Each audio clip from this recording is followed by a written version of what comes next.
just before I was entering this session, I had this distinct feeling that, long time back, I had asked my son a question saying, which lecture in your or which class in your school do you look forward to? And he told me, I look forward to the last lecture. And I asked why.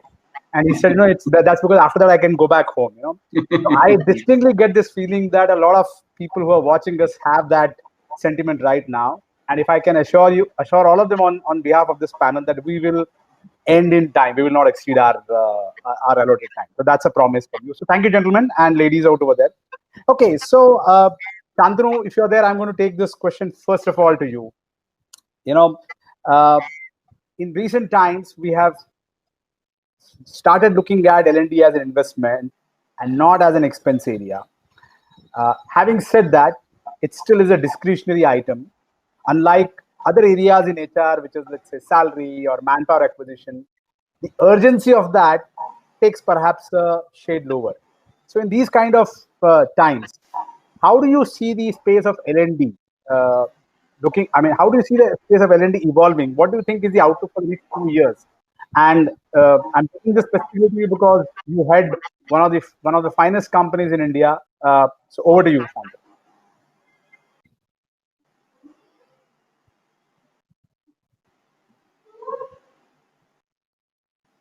Okay, Shantanu, are you there? Okay, I guess we are having some problem, and I'm not able to. I don't see him. Right. So Vishal, why don't you go for it? And maybe others, if they feel that there is something that they would want to say over here. Vishal, why don't you go to it? Go for it. Okay. So what you're really saying is, in today's time, how do you see? What's the outlook for L&D in the next 2 years? Given that it's a discretionary item, perhaps from an urgency perspective, and in these times when costs and all of that are in the focus, do you see? Look, I think, and in one of the previous panels, someone said it that in these times, first of all, the HR function itself has come center stage in terms of the importance of managing this whole situation. And within HR, for example, functions like L&D, I believe, also are gaining more importance actually, because there is this huge drive to upskill and reskill and multi-skill, right? And this whole thing is kind of today is seen as one primary factor, very important for business, right? So given that, I think the outlook is only positive. The focus may change a little, and it will be about, let's say, faster acquisition of skills. Cycle times may be lesser. The demand from functions like L&D to show results may be even more, etc. But I think that's something that was kind of happening anyways. Like everything else, this has only got accelerated. But I would still say that overall, given the focus on skilling and the more direct connection of skills to business results, I think it's just a positive direction that we are going in. That's what I would say. Right. So what I hear you say, Vishal, is you will be able to go to Rohit, who is the head over there, and say, "Hey, I need money no matter what, because this is an important area." So, okay. On that note, I hear you say that loud and clear. On that note, let me take this question to Ashish and Vaibhav specifically. Now, Ashish, I'll ask you to go first. We have seen digitization becoming very, very central to a lot of things that we do, right? From e-commerce to ordering stuff to watching TV. It's all automated and heavily digitized.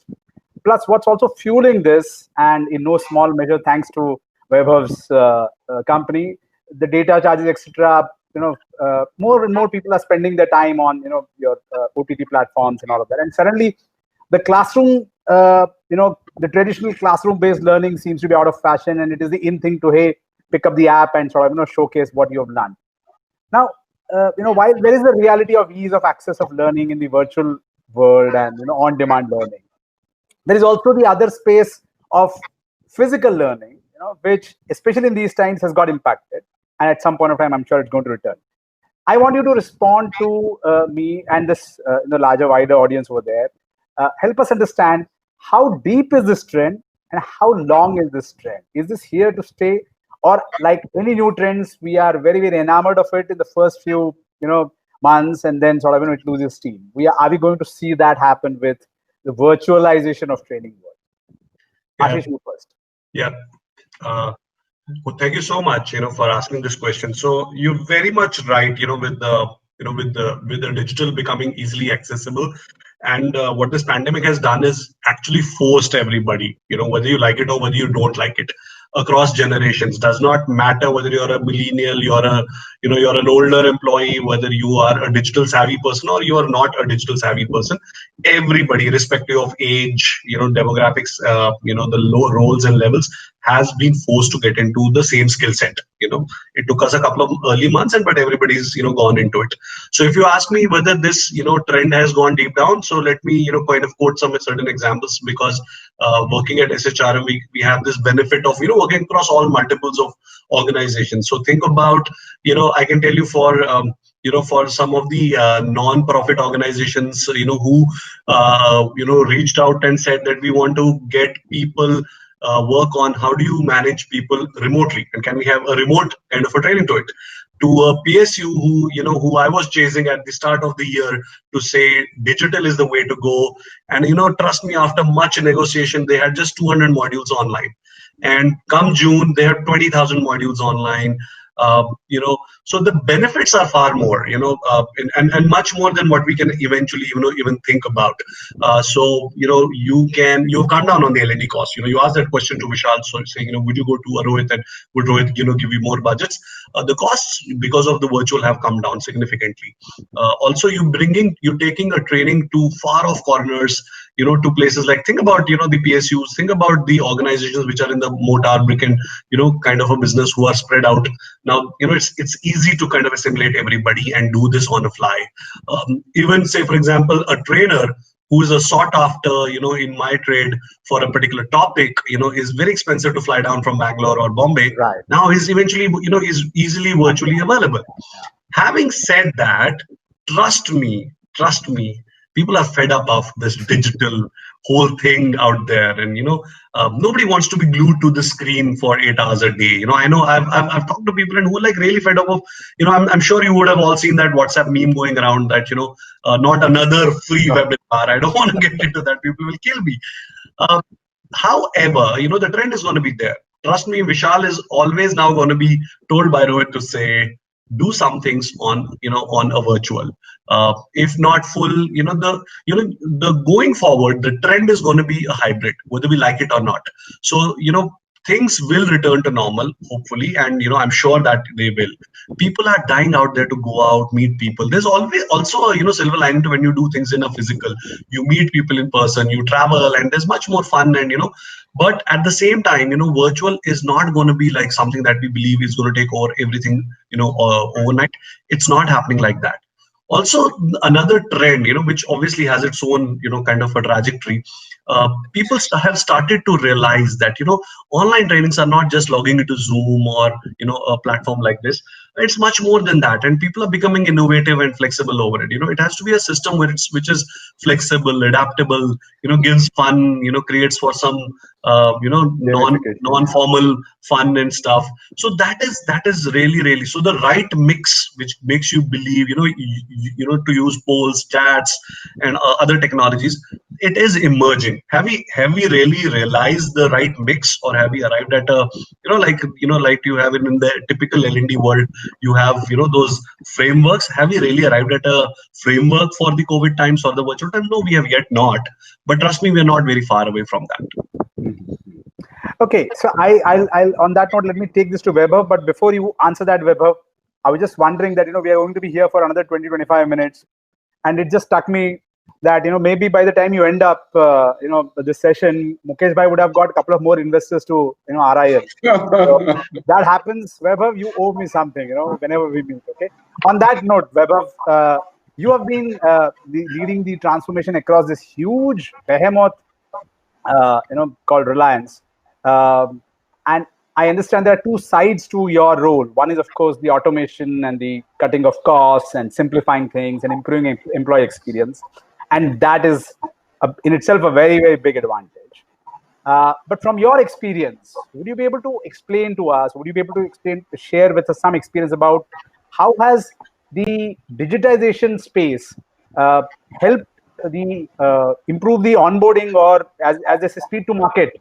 How has that got impacted, if at all, through the virtual mechanism? Because you come from, there is a lot of traditional economy in your, in your group, and these are things which you may not necessarily be able to learn virtually. I mean, you go to a petrochemical refinery, you will only be able to learn when you're there in the machine with the machines, and inside the factory or inside the house, boiler house or whatever.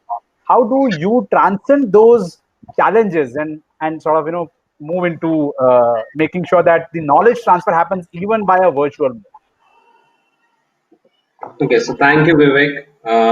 First of all, yeah, I must say that our chairman, Mr. Mukesh Ambani's vision and gumption has really prepared the country to probably deal with the situation of a pandemic. I think some of those things we are able to do is probably a vision, and you never know how the future unfolds. We have to be prepared. So that's one thing. And with that, I must also say that probably there is some geo hand in Paytm's rise as well. So, uh, coming to your specific point, I think I'll first start where Ashish left in terms of the access, scale, and reach. Of course, the digital has really brought changes or accelerated changes. What were expected in 5 years probably happened in 5 weeks. And it is also very clear that we have entered into an event, and when we'll be out of this event, we'll be in a different hybrid world. We are never going to go back really fully where we came from. And that aspect, I think scale, reach, efficiencies, these are one aspect of digitalization. And the other aspect is individual effectiveness of everything that we are going to do and we are doing today. The individualization, the personalization, and what I'm actually calling as the precision learning, the precision, just in time, real time precision learning is going to be a game changer.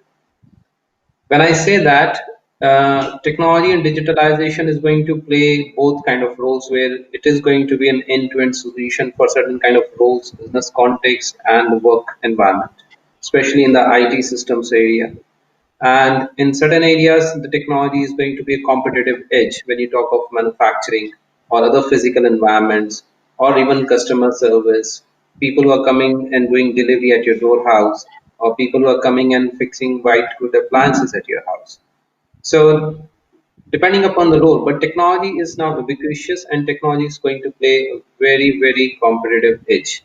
Without technology, the entire workflows are getting redefined. The way the learning in the flow is happening is very different. So if I just talk at a very high level, there are four big dimensions to that. The first one is that there are going to be deeper and deeper insights at an individual level. And when I say that in terms of the profile of an individual, the skills, the personality traits, the aspirations. The second big dimension is the access to content ecosystem is going to be huge. And that access is not something that, okay, you go on a YouTube and search. The platforms is going to throw content at you depending upon your understanding of a persona, which means the platform is going to do a lot of things for you. And the access of content is going to be a very wide variety of content ecosystem. The third dimension is it's going to become more and more real time. And when we say that, it's not real time in the sense that, okay, you go to a content ecosystem and you can search anything. It's going to be real time in the context of your work, what traditionally we used to call just in time. So I'm trying to, let's say there is somebody who has come at your house to fix a white good appliance, and he's struggling with a particular make and model which is 5 year old, and he doesn't understand a certain component of it. The fact is that in very near future, the person will be able to just scan the component. He'll get a 2-minute micro learning session, and will be able to fix the problem even if he has never actually handled that component before. On the other side, in manufacturing environments, the virtual reality and simulated environments are going to cut down on a lot of safety risk for first time people who are going to get into those difficult terrains and difficult jobs. And even for people who, there's so much of investment which happens in terms of the training and the priming and the orientation of the engineers, they're gonna be much better prepared to handle those scenarios. The fourth and the most important dimension, I would say, is the learning journey itself. And like Ashish mentioned, webinar is not really learning. There's a lot of so much information we are gathering. The learning really happens when you apply things, you practice, you discuss in a proper forum, and you apply it in certain context. The end-to-end learning journeys are going to be a lot more platform driven, where digital assistants, learning assistants are going to help you, nudge you, get you to the right resources, connect with you with the right people. So the whole learning framework, the content ecosystem, the personalization, and connecting it to your actual job and work performance will be driven from the platform. So there's some places where it is going to be an augmentation, and in certain contexts, it will be all platform through the way.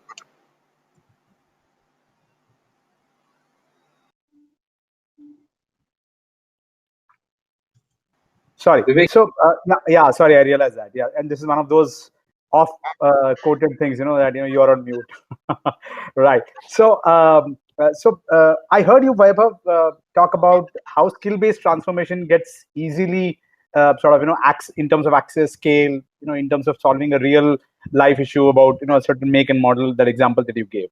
Let me just shift the focus from the functional set of trainings to a more glamorous part of the L&D person's job, which is about leadership development.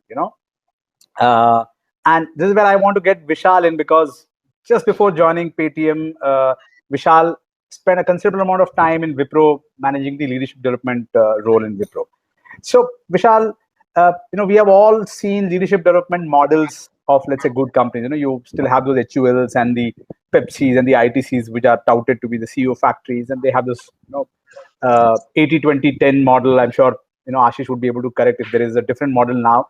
But it all talked about on-the-job learning, mentoring, coaching, a very granular approach to learning by doing things, and then over a period of long careers, you move, and thereby you create a leadership pipeline and all of that, right? Now, you're talking of a process that's going to yield dividends over a period of many years. And I know that there are companies where you can only enter at a certain level, and after that, the levels above that are all internally grown, right? And therefore, you still have those old world companies with the Asian Paints and the ITCs and the levers following that model. Now, you came from a service sector, company, and while Wipro is a doyen in the IT setup, I would still want to understand that how do you bring in, with that kind of a long orientation, and leadership development is a guzzler of resources, investment, management time, right?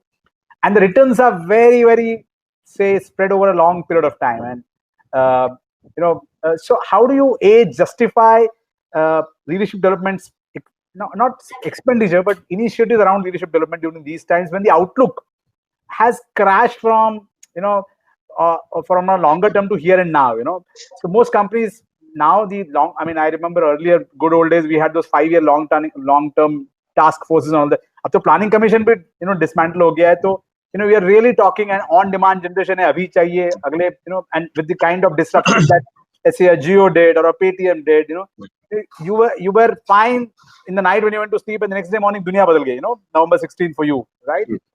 So in these kind of, disruptive environment, very, very heavy, volatile times, how do you justify investing and spending time in developing a leadership pipeline which stretches over a long period of time?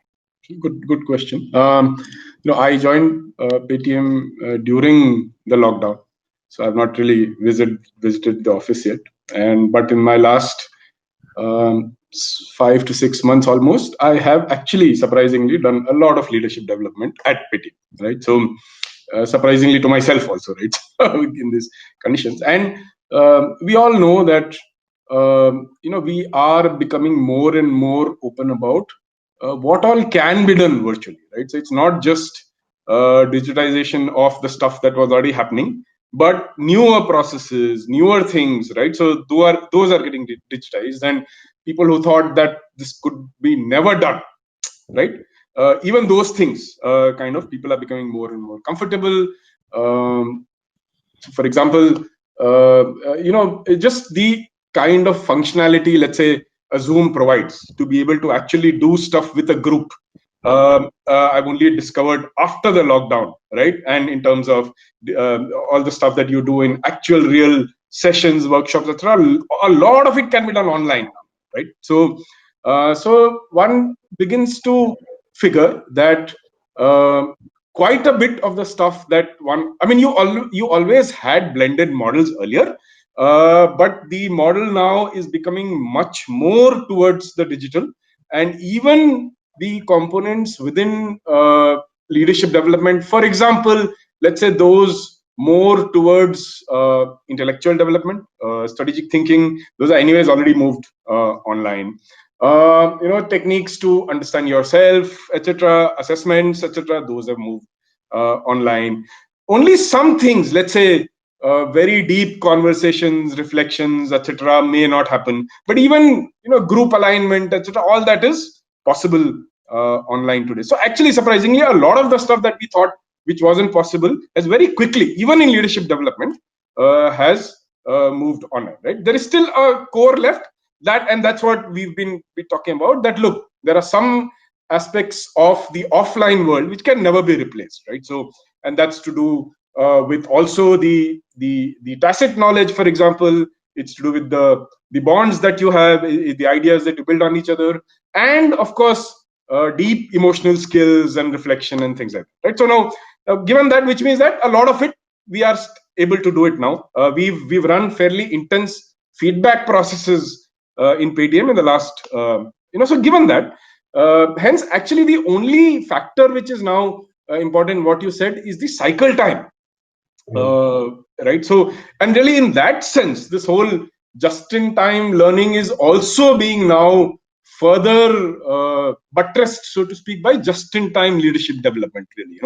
For example, in Paytm, if I manage to do like a half-a-day session, that's like a huge success, right? So because it's just impossible to get, whereas in Wipro, in larger companies, a week-long leadership program is it's possible, right? So, but here half a day is like very difficult to get, and it's a big commitment, yeah.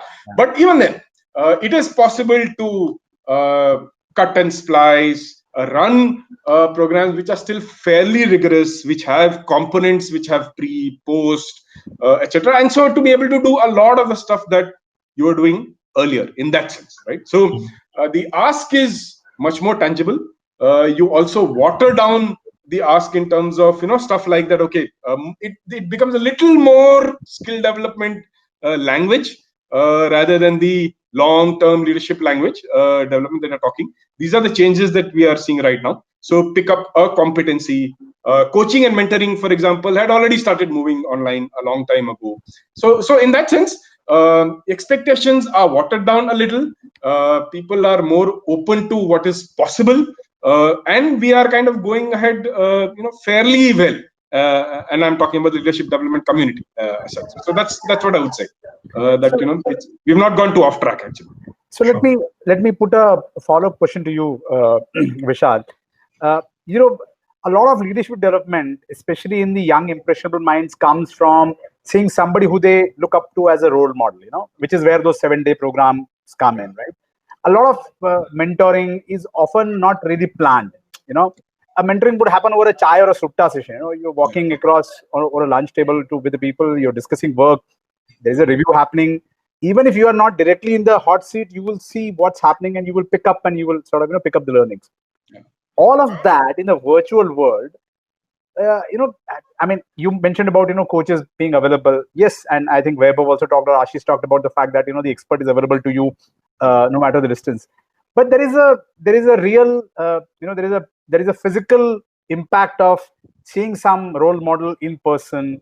Absolutely. That in turn sort of creates a wish to sort of learn, spend time, forge bonds, the social capital that you mentioned. Do you see that getting impacted? Not just because of, and I'm not coming from a COVID perspective, that's going to be a short-term problem. Yeah. But as things move on, this entire craze for digital and this availability of video chats and Zooms and and now that people are used to the Zooms and the Teams, I think travels companies also will cut back on travels in difficult times.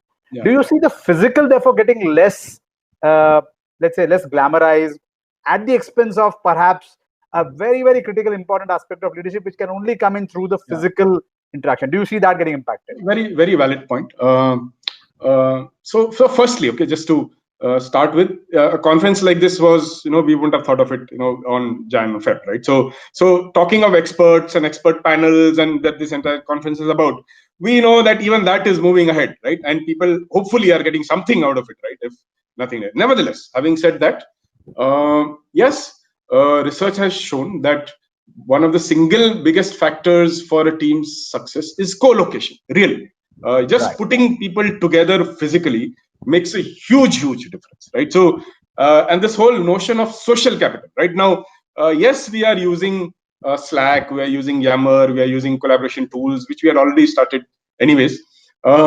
We have hopefully started documenting more, working out loud. So we are talking about not just what we are doing, but how we are doing a little more, etc. Right? All that makes the informal knowledge a little more, formal. The tacit moves to explicit. But I do agree that there is a core that will kind of never get replaced, and we will have a hybrid, and probably we may not have such large offices. We may have much smaller offices spread out where people can meet for at least 2 days a week, or all sorts of models are possible.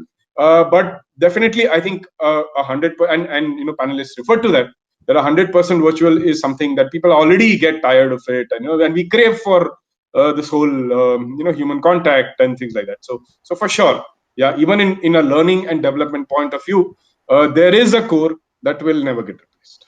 Okay, I'm going to come back. Yeah, sure. Add to that, Vivek. I think, especially the co-location point that Vishal talked about.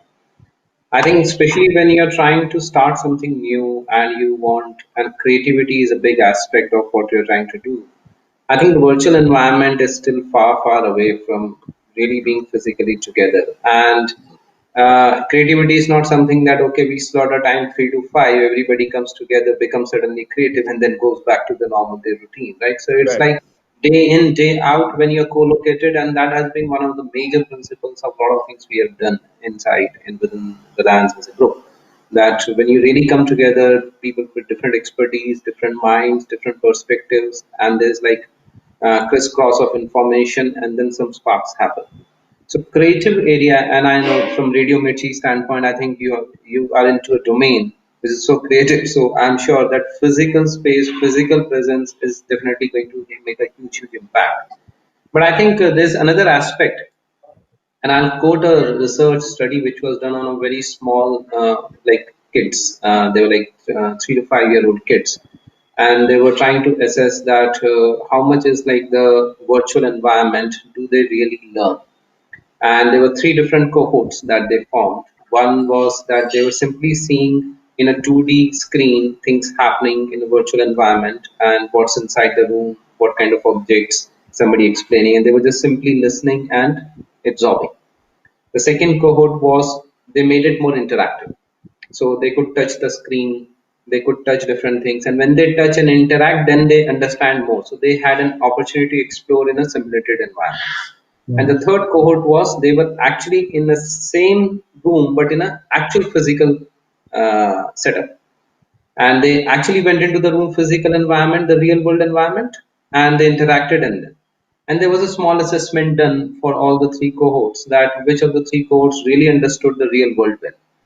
Surprisingly, of course, the first cohort, which was just seeing and listening, didn't get it. They could not even relate that what they saw in 2D screen is actually a real physical world. The second cohort, And the third cohort's performance was almost same. Wow. Okay. And it is being touted as one of the big revelations that the way our brains work is that if there is a really interactive simulation environment, our brain's learning agility is as good as a physical environment. Correct. True. And in that aspect, I think some of the technologies that might come up, again, I don't want to say everything is going to be virtual, there's going to be a hybrid environment.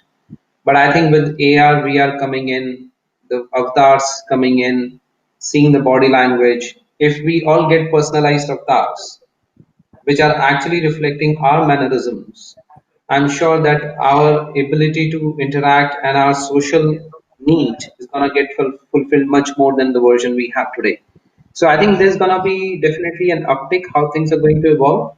But yeah, of course, in a communication theory also it says that 70% communication is all body language and unspoken, and 30% is what is spoken. So we'll Yeah. see how things really evolve. Yeah. Right. Right. Hey, Uh, Vivek, I have a I yes. have a point to add to what Vishal and Vaibhav said. So there's another interesting element to what when you asked about the leadership in the last 6 months or so. Um, One of the revelations that I've had, and this is more so from say family-owned businesses, a lot of the the local businesses or a lot of these FMCG hardcore manufacturing assembly line businesses that you would typically relate to say would not invest so heavily like what a former employee of Vishal would have done into having those 7-day long learning or having an assessment or a certification process of being certified on a leadership. Organizations started to realize, and there's a huge kind of a research that SHRM did around it, to say that people skills or leadership skills became much more critical and more so at a supervisor level in the pandemic than they were ever before. Now, what you rightly Sure. said, the sutta break or the evening, break out to go for, on a Friday or something. Now, in the absence of that, hey, how do you really engage your people? How do you engage when, all those elements that you had as power have been taken away and you've been forced to, now go and do in a virtual?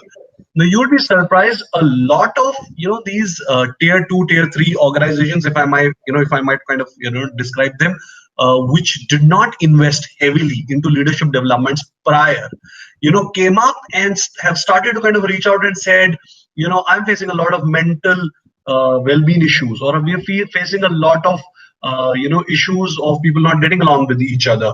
We're getting issues where collaboration suddenly has become a problem.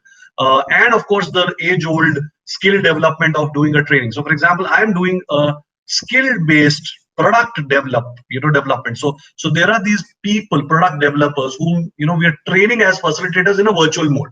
So these guys, even in the old world, would stand up and say, look, this is the new product, this is how we go and sell it, this is what we do. Now it's a very difficult and a new environment for them, and they're also struggling to tell people how do you even sell virtually, how do you Right. connect with customers virtually. Yeah. But, yeah. So I've had these conversations with a lot of CEOs who said that what we foresee for sure is this is not going to go, even after the times are going to be back, because, oh yeah, there's also a cost benefit to it. Why do I need to call all my 40 salespeople into one location when I can do it in half a day? And at the same time, I agree what Vishal said, the 7 days are going to be, now a half days. The apps and the AI run or the blockchain run, will be the future. So the future for L&D is definitely changing, and nobody knows right now what is the right mix, but definitely, a lot of changes that is happening. And I think this was the only time when, I almost got a call from one of our clients, she's the L&D head, and she was almost in tears. She said, I've been working here for the last 15 years, and my CEO has never ever, given a credit in any town hall to the L&D. And he would in all review meetings always talk about it as a cost. And for the last 3 kind of a quarters, he's been consistently saying this, because L&D could digitize everything in their products, and they actually got into a lot of products like sanitizers and everything, and they were able to launch them and generate revenue for the organization because L&D enabled it. Wow. So I think that realization to a lot of businesses that these guys, and future is going to be changing ever. Now the pandemic just made us realize that. I loved what Vishal said, that what was happening in 20 years has happened in 5 months now. So the pandemic has actually made people realize that the future is going to be ever changing, and so more and more the L&D becomes important. And I think we need to kind of raise to our levels to say, yes, we can take it on and uh, deliver to that level of where it will create a business impact. Okay. I think we are just about to end, and I just have time for one question. And I'm going to take an antagonistic position now, because I have the rare luxury of not having been a specialist on the L&D side. But I can see Ashish, of course, whenever I see SHRM, I just sir jhuk jata hai, boss, there is a big body of knowledge. Dr. Vishal sir, aapke to naam mein, kafi, and Vaibhav sits on tons and tons of all that data that he's churning out through the digital exercise. So this is a question for you. I have been looking at some annual reports, because we had to make one for us, and my boss told me that write some things about HR, right?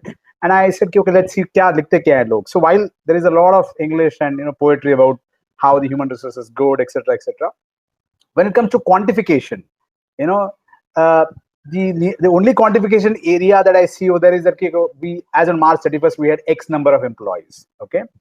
And of course, on the L&D space, the companies which talk of investments being made, and generally the output or the metric that is used is, okay, so many man days or so many man. So my question to you is, with all this tons of digitization, automation, we now know, and like you said, AI is changing, Vaibhav giving those examples of cohorts and all of that.